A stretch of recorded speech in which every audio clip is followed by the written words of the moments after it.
YouTube, we are 24/7. My name is Angelina Karyakina, and tonight we're looking into the story that goes way beyond Ukraine and actually Eastern Europe.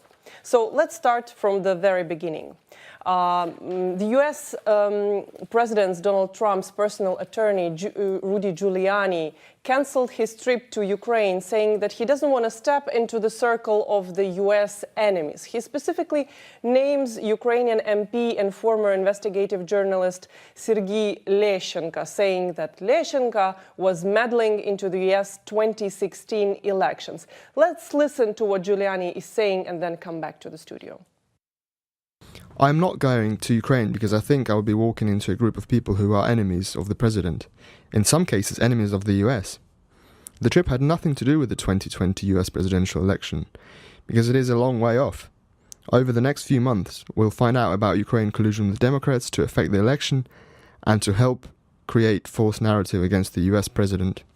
So Giuliani claims that Sergii Leshchenko leaked financial documents of the Party of Regions to the Democrats. These documents had allegations against former Trump's head of campaign, Paul Manafort. But let's listen to Sergii Leshchenko, what he really published, which documents he published, and what really this story is about. This is a quite complicated story, so let's take one step at a time, talking to Sergii Leshchenko personally. Sergei, good evening. Hello. Thanks for inviting me. Thanks for coming and talking to us. So why Giuliani exactly is calling you an enemy of the US? I believe it's misinformation from Ukrainian side, because Mr. Giuliani has a lot of background information, what is going on here in Ukraine, from his specific sources in Ukraine. And the main source here for him is current Prosecutor General Mr. Lutsenko, who decided to stay in power, not to leave the position of Prosecutor General after presidential elections. And Mr. Lutsenko started this long disinformation campaign in US to involve Mr. Giuliani in this game to keep him on the position of Prosecutor General. And he shared a lot of fake or just not real information with Mr. Giuliani. So this fake information, it's about my role, it's about my status in Ukraine, it's about what we have in the court here now. And unfortunately, Mr. Giuliani was misled by Mr. Lutsenko, and then he started to translate this information to the international arena, in the US audience, and so on and so forth. And now we have a situation when I was blamed by Mr. Giuliani as the main enemy of US. It's not true, because I was in US last week and I passed the border with no problems. I have a stamp in my passport to stay in US until the end of October. I spent the whole week in New York with no problems. FBI people knows my contact details. They have all possibilities to stay in touch with me, to ask all questions they want to know. So I'm open for any information to be shared with them if they have any specific questions. You have some detailed information on what exactly Mr. Lutsenko said. Yes. You're saying to Mr. Giuliani, but let's listen to what Lutsenko actually said to his quotation about this whole situation. In order to curb some people's desire to be political skunks, MP Sergii Leshchenko will be prosecuted and he will be asked questions. Perhaps he will be presented suspicion of disclosing the data of the pre-trial investigation in relation to the so-called black ledger of the Party of Regions, which caused interference in the US elections from the Ukrainian territory.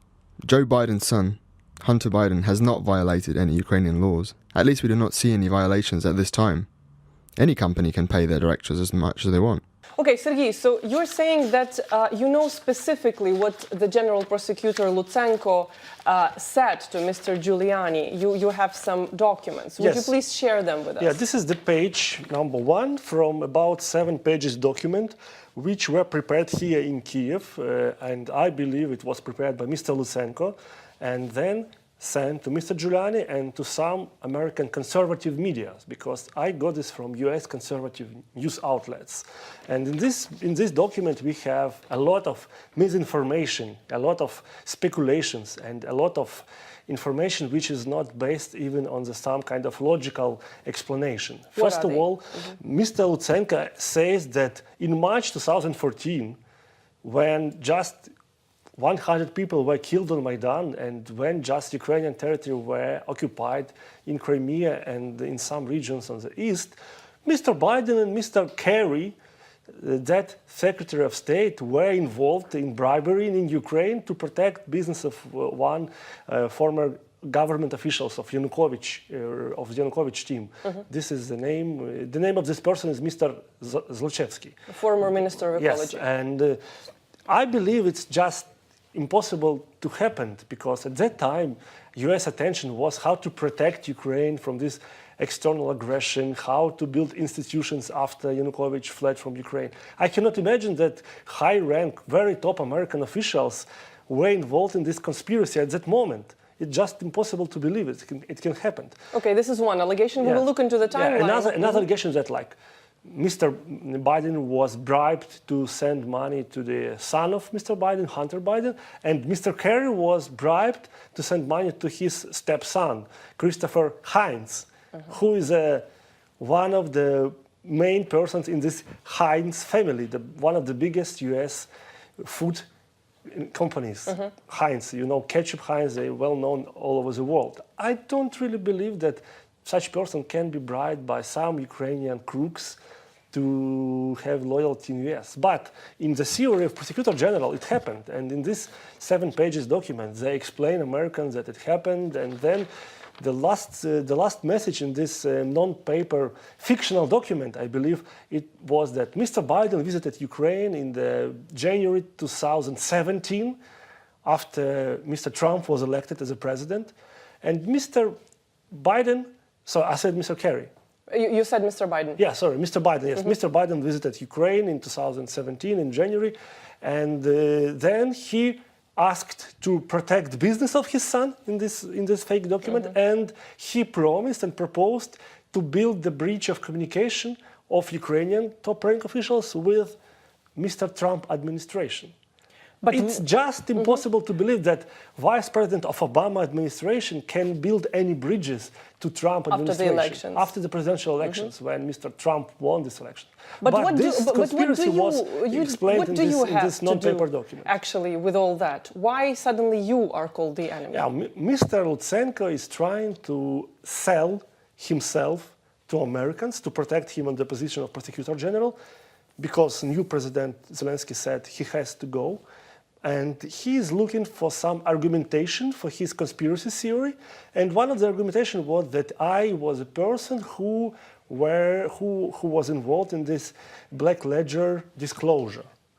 And in 2016? 2016, yes, I was part of this, let's say, disclosure of misconduct of Mr. Manafort, who was convicted in the US for almost 8 years in prisons because of violation of law based on Ukrainian background. Yes, it's important to explain that Mr. Manafort cooperated with the Party of Regions for years, and they had millions of dollars contracts. Almost a decade, yes. And really, I was making my job here in Ukraine as I did it before for many years. I'm former investigative journalist fighting against corruption. Now I'm member of anti-corruption committee in parliament. And my main focus, the main focus of my career in journalism, in politics, is anti-corruption fight. And in this anti-corruption fight, I made disclosure of this Black Ledger, and Mr. Manafort was the person who siphoned money from Ukraine, from Ukrainian people, because he was paid by Ukrainian crooks to put Ukrainian corrupt president on the top level. So it was our money. And of course, I made my job to disclose this corruption. Let's look into the timeline. I had no idea to interfere in American elections, believe me. Let's look into the timeline. So you indeed disclosed part of the Black Ledgers of the Party of Regions. It was end of the May 2016. Yes. Was Manafort mentioned in those pages that you disclosed? We had no name of Manafort at that part of Black Ledger. I published 22 pages in May 2016. And Manafort was not mentioned. Were you the first person to disclose those papers? No, the reporter of New York Times, Andrew Kramer, made publication. It was August 14, when in New York Times the name of Manafort appeared first time. So after you disclosed, but Manafort was not mentioned after that, Anti-Corruption Bureau, it was 18 of August, when Anti-Corruption Bureau, special law enforcement agency, made the official statement on their website that it's true that Mr. Manafort mentioned a number of times in this Black Ledger, and he took money from Party of Region, and then American judicial system proved that it's true.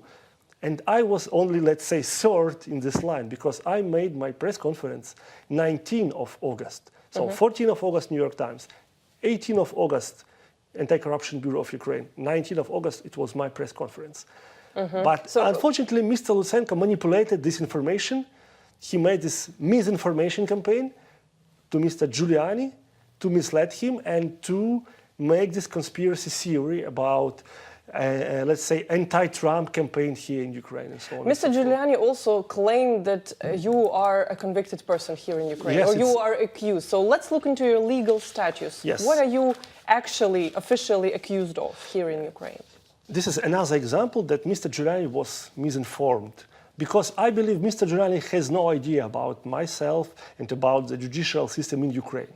What happened and what information was provided by Lutsenko, Ukrainian Prosecutor General, to Giuliani. He said that I'm a convicted person, but in reality, it was administrative court decision in December last year when one of the Ukrainian crooks, member of parliament, Mr. Rosenblatt, who is under investigation because of corruption, he suited me and head of Anti-Corruption Bureau, Mr. Sitnik, to administrative court.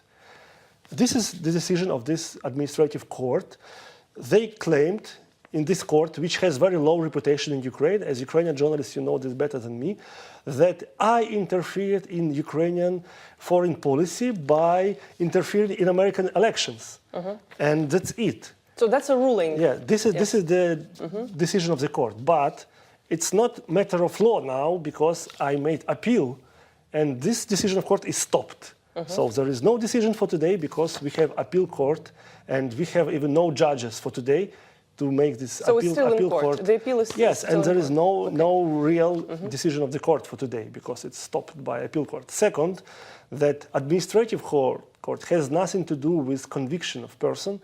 Administrative court is the court which deals with government and with government institutions.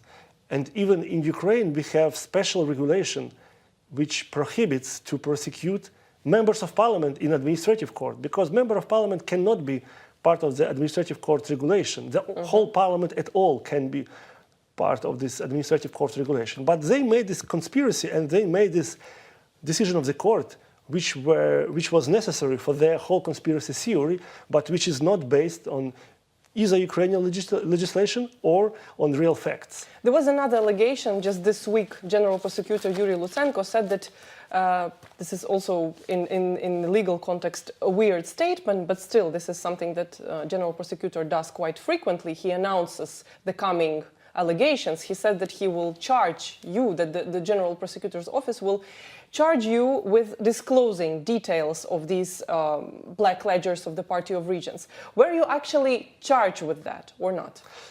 I was even not invited for interrogation.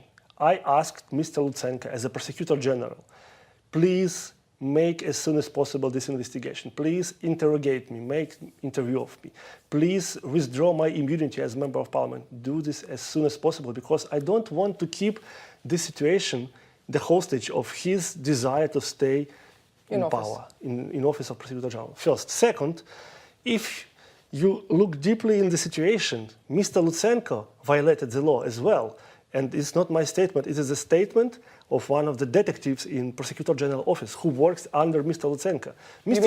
Disclosing the details? Mr. Gorbatyuk, who is investigating Mr. Manafort and Black Ledger, he said that Mr. Lutsenko violated the law because he has no approval from detectives to disclose this information. We actually earlier we spoke to the special prosecutor Sergii Gorbatyuk, whose department actually investigated the Black Ledgers. Let's listen to what he has to say about this case.